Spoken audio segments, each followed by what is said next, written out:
Welcome to my channel, and in this video I thought I'd talk about examination in chief and why examination in chief is so difficult.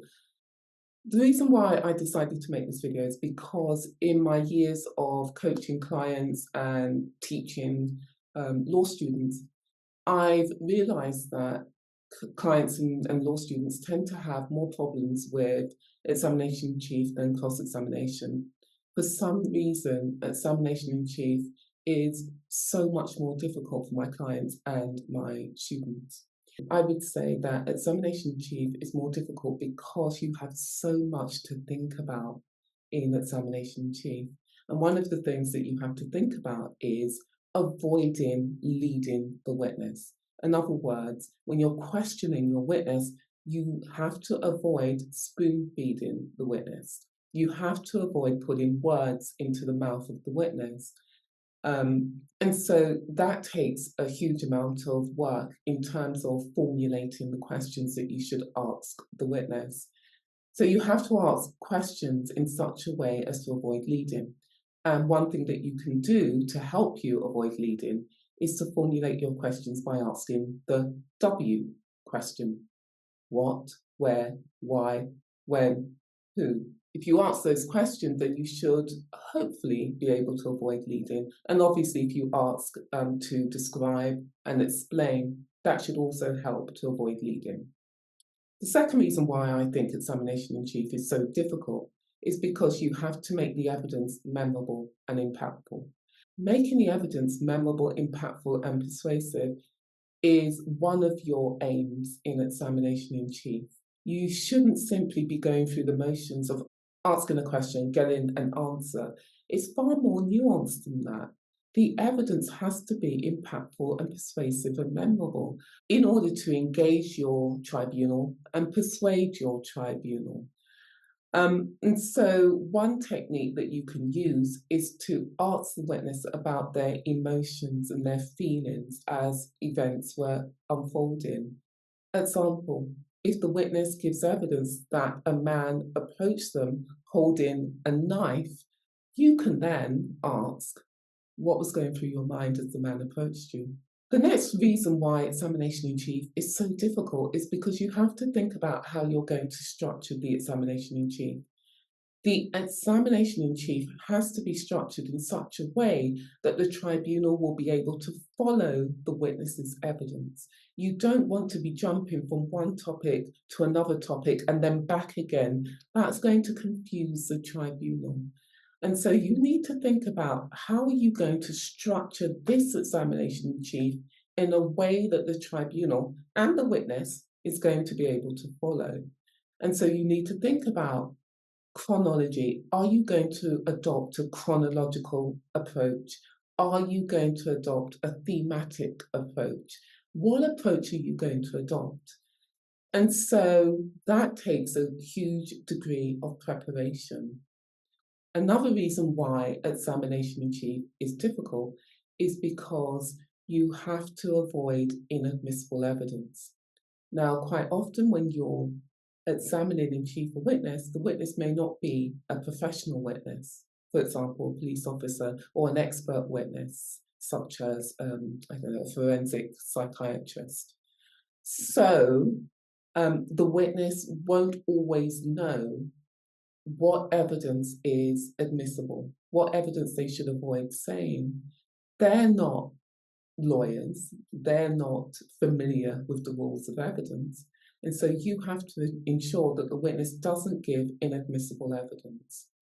Now, there are a couple of ways to do that. For example, you could say to the witness, now, I'm going to be asking you some questions about whatever topic. I'd like you to focus on what you personally observed. Now, the witness will know that they are required to give evidence about what they personally perceived and not what somebody else told them. And that way you're going to avoid the witness eliciting inadmissible evidence. If the witness does blurt out something or attempts to blurt out something that is inadmissible, don't lose your composure, don't panic, don't do this. Stop! Okay, don't do that because you're going to alert the tribunal to the fact that something's gone wrong.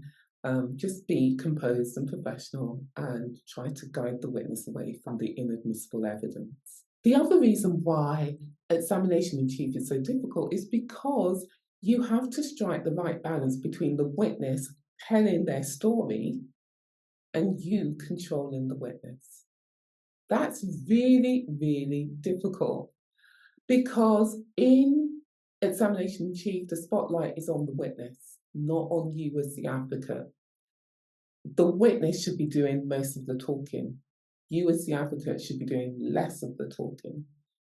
That's different to cross-examination because in cross-examination, the spotlight is on you as the advocate, or at least you want the spotlight to be on you as the advocate. You want to be doing most of the talking.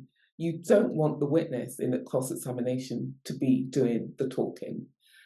But in examination in chief, it's the opposite. And so you need to find a balance between allowing the witness to tell their story without you over-controlling the witness.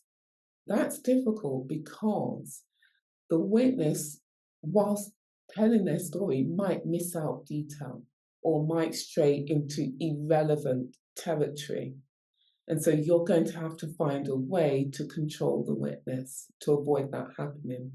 That takes a huge amount of preparation and practice and technique.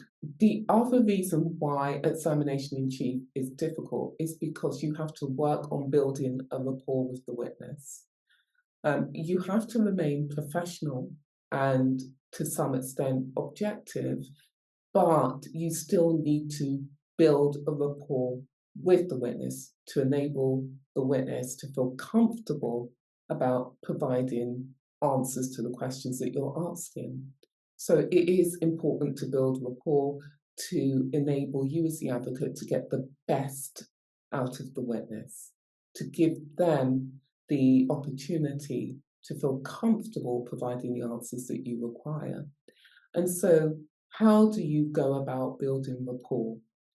One way is to show that you're interested, and you show that you're interested by looking at the witness and listening to the witness rather than looking down at a script whilst the witness is providing answers to your questions. You're not going to get the best out of the witness by not giving the impression that you are interested and that you're listening.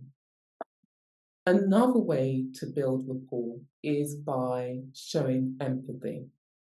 And so if the witness is giving evidence about a traumatic event, show empathy. For example, you might say, now I realise that this is very difficult for you. And so if you need to pause, please feel free to do so. There is water in front of you. If you feel the need to take a sip of water, please feel free to do so. And so show empathy. And that way, the witness will feel supported and will feel comfortable about providing the answers that you require. So those are some of the reasons why I say that examination in chief is difficult. I maintain that examination in chief is far more difficult than cross-examination. You may disagree. What do you think? Let me know. I hope you found this video useful. I'll see you in the next one.